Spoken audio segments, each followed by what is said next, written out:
Good afternoon, everyone, and welcome to the Alzheimer's Association's Reason to Hope Luncheon. My name is Angie Habachy, and I'll be one of your co-chairs here this afternoon. First, I'd like to say thank you for taking the time to be with us here today.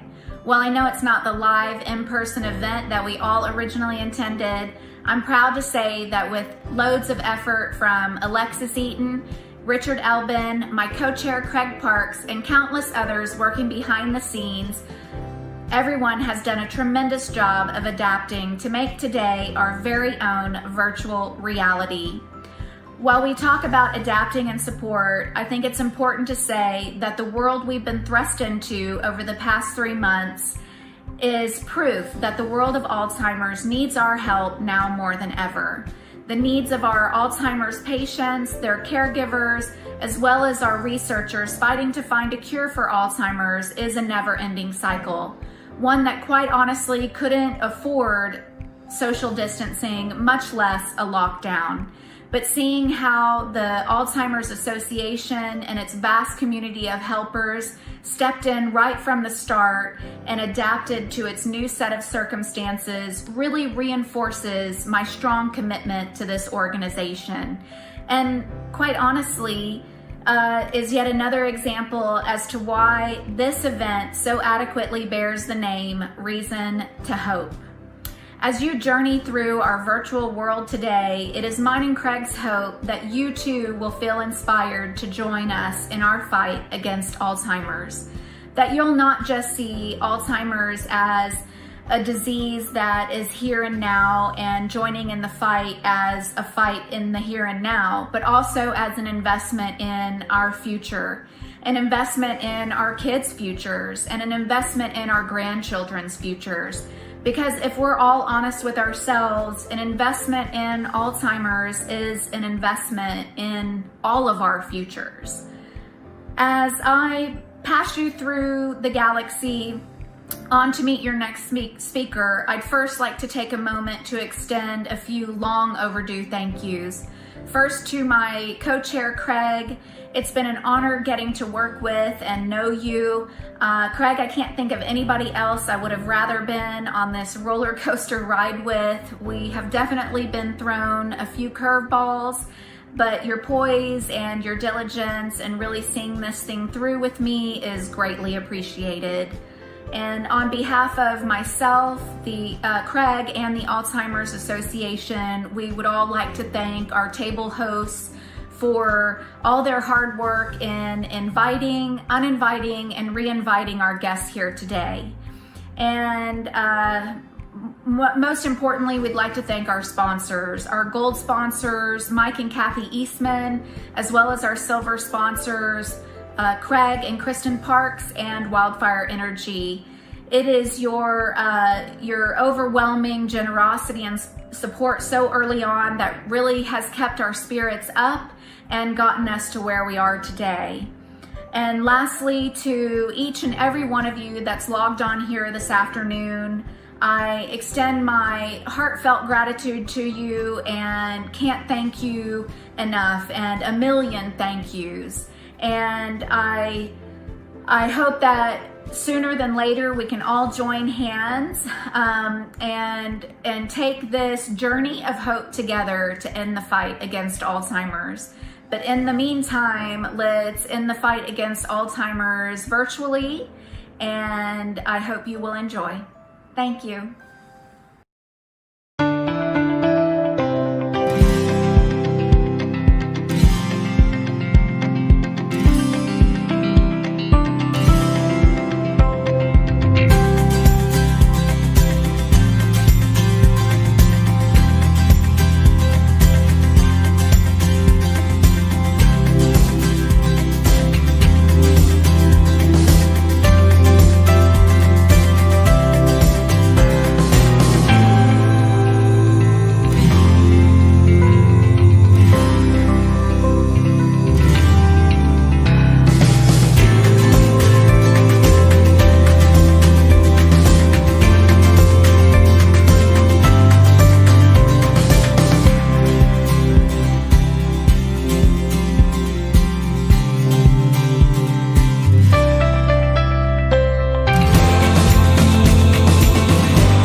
Hello, I'm Harry Johns, President and CEO of the Alzheimer's Association. As you know, Alzheimer's and other dementias are devastating for individuals, families, and for our country. At the Alzheimer's Association, we're leading the way in changing that. We work relentlessly as we work in your community and across America to provide support and access to quality care for families facing dementia. As the largest research funder in the sector, as well as being recognized as the highest impact organization in such research worldwide, we're nimble. We move faster than others, funding promising science years before it otherwise would begin, if ever at all, accelerating the entire research field. And regrettably, I know how important this is, not just because of my job, but because my mother had Alzheimer's, and my wife, Cindy's mother, had it too. But today we definitely have reason to hope.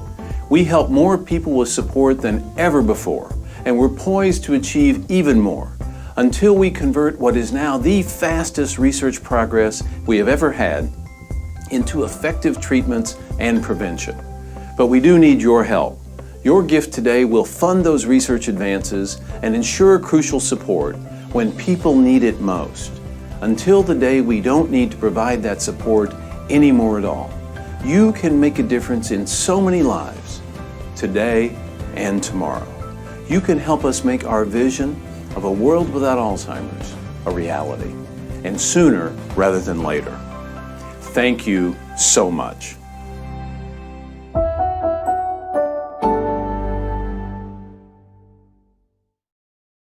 Good afternoon. I'm Craig Parks, and I've been a board member of the Southeast Texas chapter of the Alzheimer's Association for the past 5 years. It is with great pleasure that I serve as a co-chair for this year's Reason to Hope event with Angie, and would like to thank you for your interest in participating in this virtual program. I've chosen to dedicate my time as a board member and raise awareness about Alzheimer's and other dementia-related diseases because my family knows firsthand how devastating the effects of the disease can be. My grandmother and dad both struggled with the disease for years before passing away. At the center was my mother providing continuous care and support for both of them when she should have been enjoying the golden years of her life. As you saw in the Facts and Figures video, Alzheimer's has reached crisis level. Its impact right here in Texas alone includes 400,000 people living with the disease, and almost 10,000 Texans died of Alzheimer's in 2018 alone. Alzheimer's is a cruel disease, stealing away individual livelihoods, hopes, memories, and eventually their lives. As the sixth leading cause of death in Texas, Alzheimer's is destroying our families, our finances, and our futures, and it's time for it to end. There is hope, however. On a global level, the Alzheimer's Association has made funding research a priority in order to slow and one day stop this disease. The association has granted over $167 million to more than 500 leading international research projects working toward methods of treatment and prevention. According to Thomson Reuters, the Alzheimer's Association ranks as the highest impact non-for-profit funder of Alzheimer's disease research in the world, ranking third only behind Chinese and US governments. In the United States, the Alzheimer's Association has worked with federal government to develop a national plan to fight Alzheimer's, as well as to dedicate $2.8 billion to the Alzheimer's disease research each year at the National Institutes of Health. And while we advance research towards a cure, the association works tirelessly to provide care and support to families facing the disease today. During the current crisis, the Alzheimer's Association continues to offer both care and support services to families affected by the Alzheimer's disease and other dementia. Most likely, dementia does not increase the risk of COVID-19, the respiratory illness caused by the new coronavirus, just like dementia does not increase risk for flu.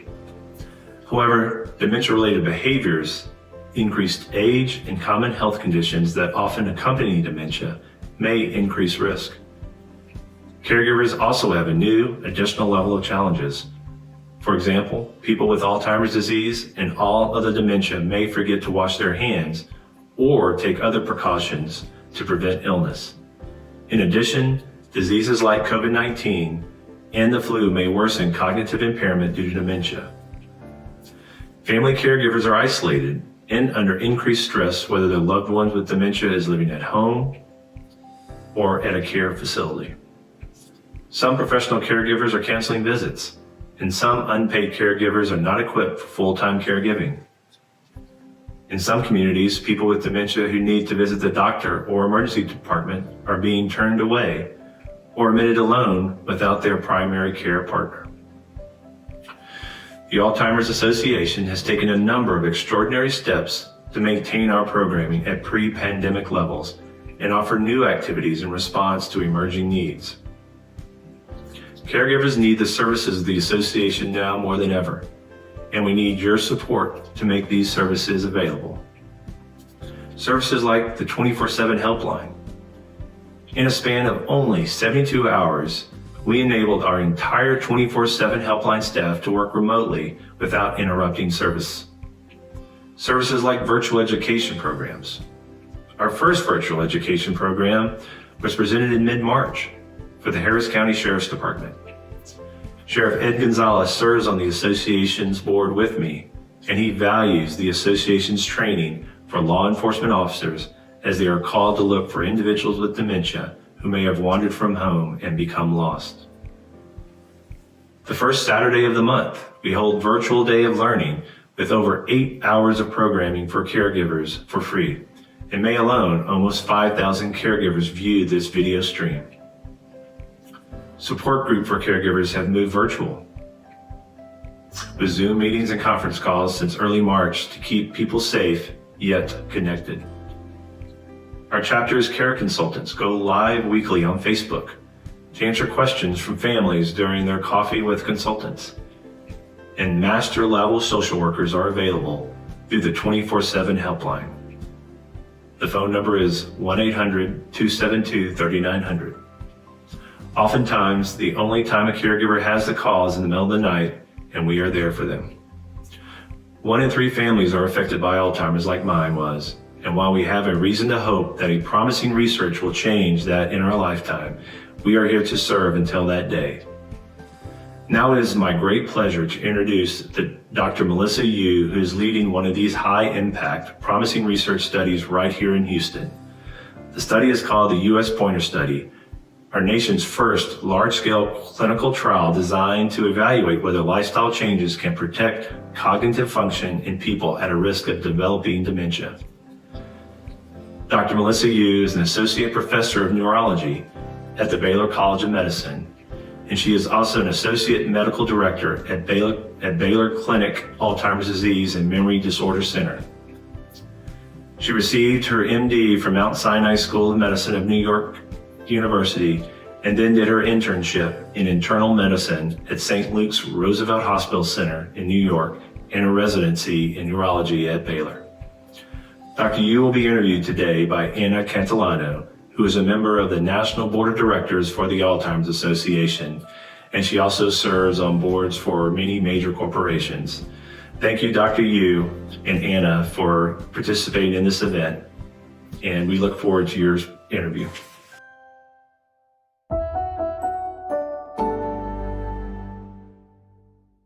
Thank you, Craig, for the kind introduction. I'm Anna Catalano, and I am in my 8th and final year serving on the National Board of Directors for the Alzheimer's Association.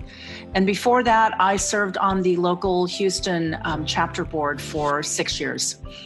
I'm really glad to have the opportunity today to interview Dr. Melissa Yu from the Baylor College of Medicine and co-principal investigator for the U.S. Pointer Study. This study could set a stage for the development of our nation's first accessible, scalable, and sustainable program for reducing the risk of cognitive decline.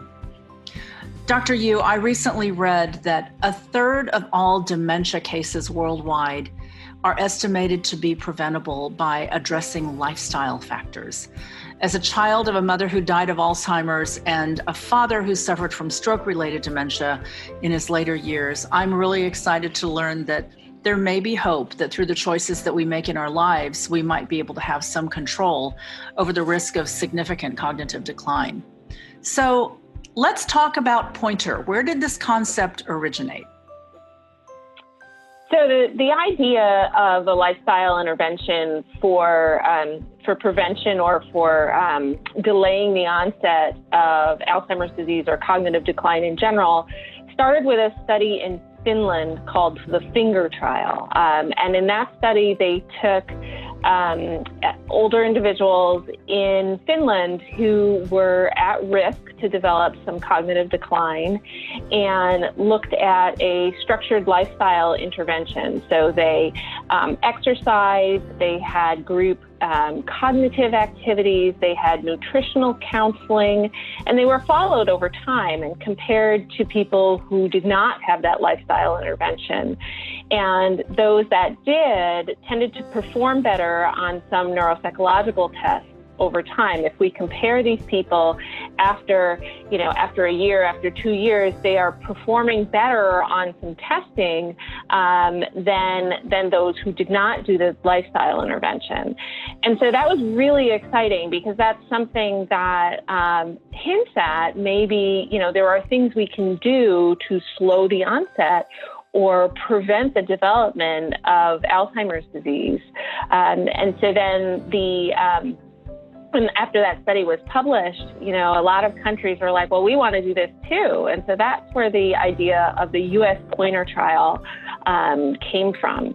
The U.S. Pointer trial is part of a larger worldwide study looking at these types of interventions in multiple different countries as well. And so we'll really be able to compare how different countries fare with these types of interventions as well. That's really great. So from Finland to Houston, that's a long way, and I would say quite different. Why do you think Houston was selected as one of the 5 cities in the U.S. and the only one actually in the South?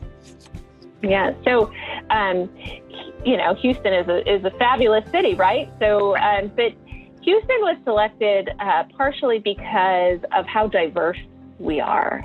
It's really, really important to have representation for all ethnic groups in the study, as well as the fact that we have a great healthcare architecture here in Houston with the Texas Medical Center and with some of our partners as well. And so Houston is one of 5 sites in the country participating in this trial.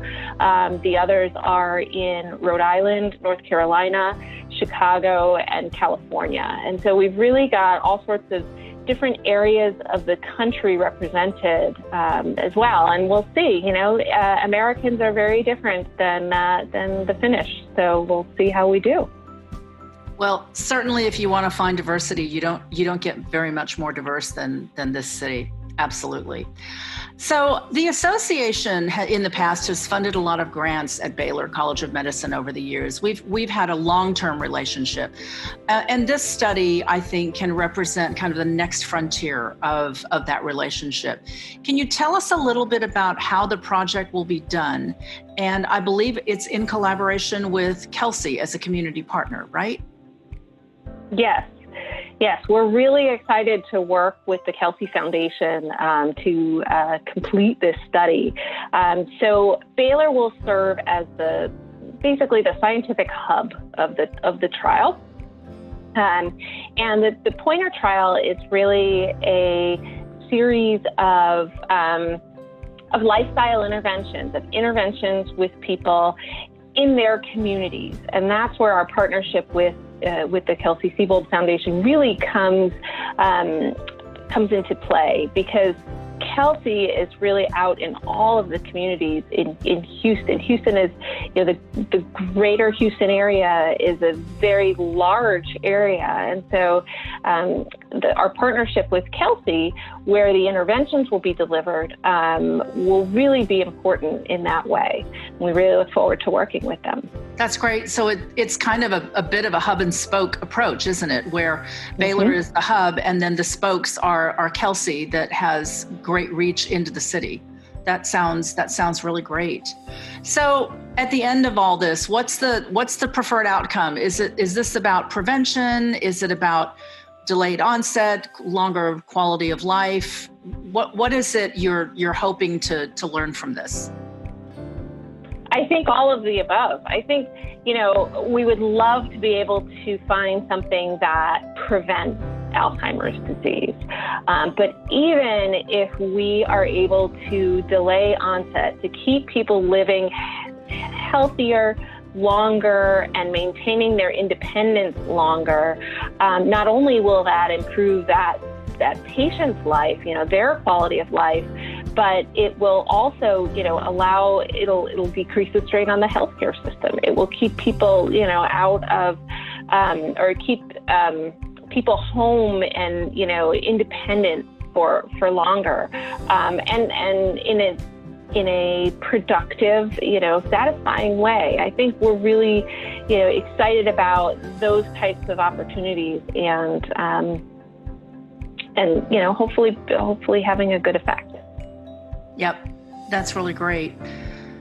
The U.S. Pointer study is truly a historic opportunity to change our future and the impact that this disease can have on our lives. As a caregiver for my mother for quite a few years when she had Alzheimer's, I know what this disease can do to families in addition to victims.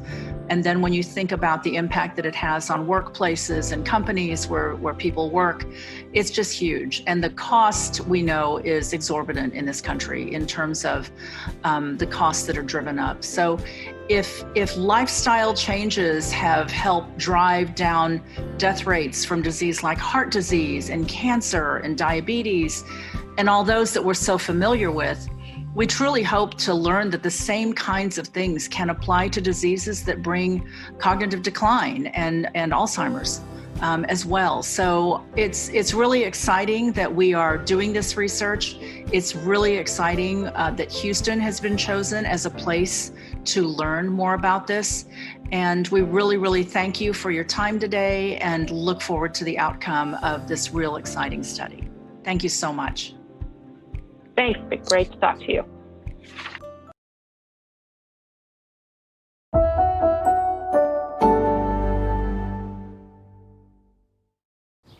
Hi friends, thank you so much for virtually joining us today. I'm Jeff Brannick and this is my wife Sherry, and we're honored to be a part of this year's most unique Alzheimer's Association fundraiser. Well, we certainly find ourselves in a different world than any of us ever imagined. Sherry and I have been thinking maybe during these past 2 months, we've all experienced just a small glimpse of the world of Alzheimer's without realizing it. The gradual isolation, a future in front of us that we don't really know what our lives are going to look like, changes that we have no control over. Doesn't this sound very much like living or caring for someone with Alzheimer's? But we all have hope for the future because of amazing research that's being done right now. Likewise, because of the incredible research funded by the Alzheimer's Association, we all have hope for a brighter future for those impacted by or living with Alzheimer's. The Alzheimer's Association is very near and dear to our hearts. Years ago, Jeff's great uncle was diagnosed with Alzheimer's, and it was a word none of us had ever heard before. There were no medications and very little research was being done. His life was very bleak. Fast forward 25 years to when Sherry first suspected her sweet mother, Merle Booker, might be showing early signs of the disease. Because of the medications developed through years of research funded by the Alzheimer's Association and being able to get her mother into research trials, supported through your support of the Alzheimer's Association, Merle's quality of life was so much different than that of my great uncles. My mother lived and functioned for over a decade, with most people around her not even realizing that she had Alzheimer's. Through information compiled by years of work by the Alzheimer's Association, we were better equipped as a family on what to expect and how best to help support her. By being part of research trials for almost 13 years, we are hopeful that her participation provided invaluable information that will help pave the way for future medications, treatments, and hopefully one day a cure. Again, we truly appreciate you joining us today, raising much needed funds for the Alzheimer's Association. Your generosity is deeply appreciated. It is our prayer that this disease can be conquered one day for us, for our children, and for future generations. Remember, with your support, the first survivor of Alzheimer's is out there.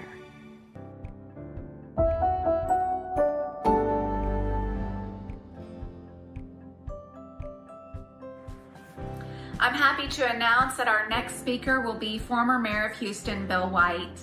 Mayor White has been a pillar of the Houston community for a number of years. His service to Houston did not start just when he became mayor. It started long before he was a mayor and has extended well beyond his tenure in office. We're so proud to have him here today and can't thank you enough, Mayor White, for being with us and sharing your story with Alzheimer's, as well as your thoughts on the fight against Alzheimer's. We hope all of you in our audience will enjoy him just as much as we have. We gather today, but digitally, because of a pandemic. This pandemic has reminded all Americans and people throughout the world of how much we depend on the basics of good health. It also reminds us how vulnerable we are and how interdependent we are. The pandemic itself will have a lasting impact on how we view issues of epidemiology and global health crisis. What was considered to be sort of an interesting footnote or a TED Talk will now come front and center. But there is a crisis in health that is long-lasting and slow-burning that may not get the headlines, and that has to do with age-related illnesses and particularly the brain health of an aging population. Look, it's just a fact. The blessings of modern medicine have increased life expectancy. The life expectancy among males in the United States and Europe has increased more dramatically during the last 80 years than any increase in life expectancy since, Neolithic times in humanity, according to scientists.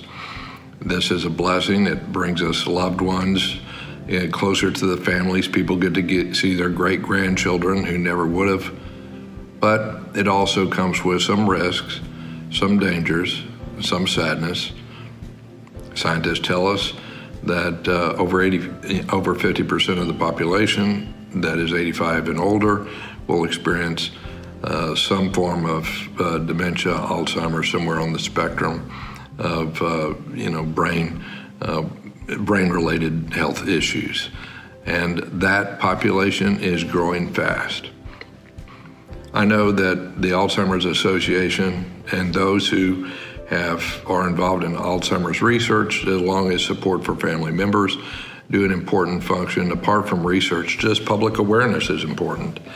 I know in my own case, in my own family, we had an experience with Alzheimer's with my father, and it was a fairly new phenomenon to us. We had heard our friends talk about aging relatives. We had had some people who are our age who had early onset Alzheimer's at an early age, but it seemed fairly exotic. And frankly, we did not know. We didn't know anywhere near as much about it as we did today. And raising awareness, I could say that there would have been not only the changes in human relations that occurred and reactions, if we had known more about the illness and what was controllable by an individual will and what was not. Thank those in the Alzheimer's Association for raising awareness of the issue, and more important, supporting real research. I'm particularly impressed by what I read about the Pointer program and various programs to find out how we can impact the Alzheimer's symptoms and perhaps the progression of the disease through lifestyle changes. Thank you so much for what you're doing. I'm honored to be in front of the group. I wish we could have a question and answer and discussion in person, but I honor what you do.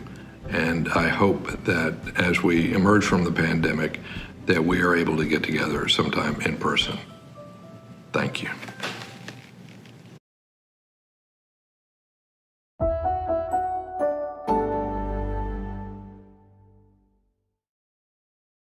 Afternoon. Hi, I'm Don Baird. I'm the chairman of the Houston Southeast Texas chapter of the Alzheimer's Association, and I too would like to thank you for participating in this online virtual program. I also like to thank Craig and Angie for co-hosting the event and for sponsoring part of it. Also, I'd like to thank Bill White and Dr. Yu for their input. Not only am I the chairman of the Alzheimer's Association, but I'm also a caregiver. I was a caregiver for my wife, who was diagnosed with the disease at the age of 57, and I spent 5 years being a caregiver for her until she lost her battle at the age of 62. And I watched her go from a high achiever, vivacious type person to somebody that was lost in her own home and ended up in memory care. And that's why I know that caregiving is an extremely difficult task. It's challenging anytime, but within this time of the COVID-19 disease, where folks in memory care can't even see their loved ones, it's even more challenging. And it's important to remember, therefore, that the Alzheimer's Association not only provides programs for those with the disease, but they also provide support and programs for the caregivers as well. Today, there are more than 5 million people in the U.S. with Alzheimer's disease. But when you add in their family members and loved ones and caregivers, you're talking probably well over 15 million people. So that's why the need for your help is greater today than ever before. You know, it should be noted that we keep talking about the fatality rate for the COVID-19 disease. Well, in fact, in Texas, the fatality rate for those with the flu is about 2.6%. So let's not lose sight of the fact that the fatality rate from conditions of Alzheimer's is 100%. So it's really important that we give these people a reason to hope. And that's why now is the time to help. I personally am going to make a significant donation to the Reason to Hope and to the Alzheimer's Association. Now, significant can mean different things to different people. So whether significant to you is in the hundreds or the thousands or more, I ask each of you to help with me and support our cause by giving a substantial gift today. It's easy to do. At this time, you can scroll up the screen to the part that says donate. I'd rather you wait until I'm done before you scroll, but that's okay. And it's easy to do because all you do is you hit donate and you automatically get a tax receipt. Now, if that's a problem or you have challenges, you can always call the 800-272-3900 number. Or if you'd like to do the old-fashioned way and write a check, you're welcome to write a check to the Alzheimer's Association at 66,055 South Loop East, Houston, Texas, 77087. Finally, if you know somebody that could use the information that we've given today, this link will be up for quite a while, and I ask you to forward it to their family and friends and share the information that we've learned about the disease and the progress we're making toward it and the support that the Alzheimer's Association can give. So on the behalf of millions of Americans affected with the disease, we appreciate your time and your effort and your awareness to give us support, and we hope that you continue to do so. And I invite all of you to join us at next year's Reason to Hope in person on April 8th, 2021. So finally, let me pass on that on the 6th of June, the Alzheimer's Association is going to have a virtual day of learning for caregivers. And so pass that along as well to anybody that you think could benefit by it. So again, thank you for your time, thank you for your support, and have a great day.